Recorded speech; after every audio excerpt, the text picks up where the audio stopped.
যে যাই বলো, পুরুষ মানুষকে বিচার করা হয় তার মানিব্যাগ দেখেই। এটা মানো আর না মানো, এটাই সত্য। সবাই জানতে চায় তার পকেটটা কতটা গরম আছে। একটা ছেলে বিয়ে করতে গেলেও তার আগে খোঁজ নেওয়া হয় ছেলেটা কত টাকা রোজগার করে, তার মানিব্যাগটা সুস্থ আছে নাকি অসুস্থ।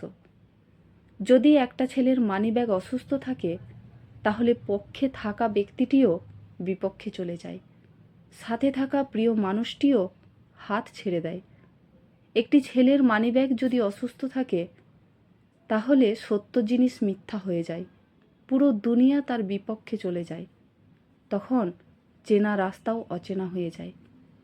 পুরুষ মানুষের সংসার হচ্ছে মানিব্যাগের ভিতরে।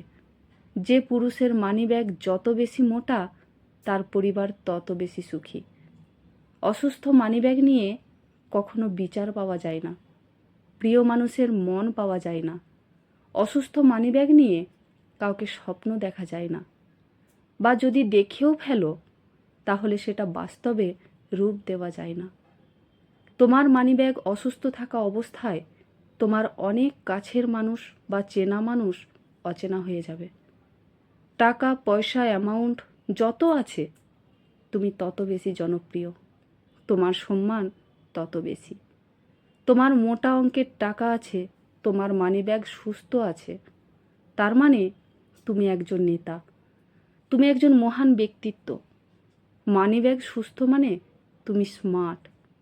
একজন পুরুষের যদি মানিব্যাগ সুস্থ থাকে, তাহলে তার সমস্ত কমতিগুলো আমরা সাইডে করে দিই।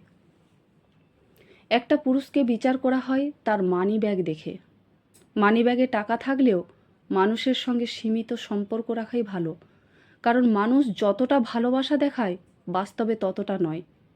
মানিব্যাগ সুস্থ হলে প্রয়োজনে আপনাকে ভগবান বানিয়ে পুজো করবে, আর মানিব্যাগ অসুস্থ হলে প্রয়োজন ফুরালে শত্রু বানিয়ে বদনাম করবে।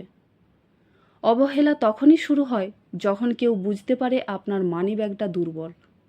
তাই অবহেলা বোঝার জন্য ভাষার প্রয়োজন হয় না, ব্যবহারটাই যথেষ্ট।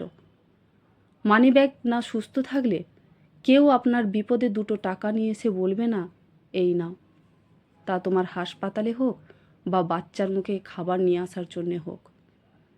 পুরুষ মানুষকে অন্য কিছুতে দেখা হয় না, পুরুষ মানুষকে একটা জিনিস দিয়েই বিচার করা হয়, তার মানিব্যাগ সুস্থ না অসুস্থ।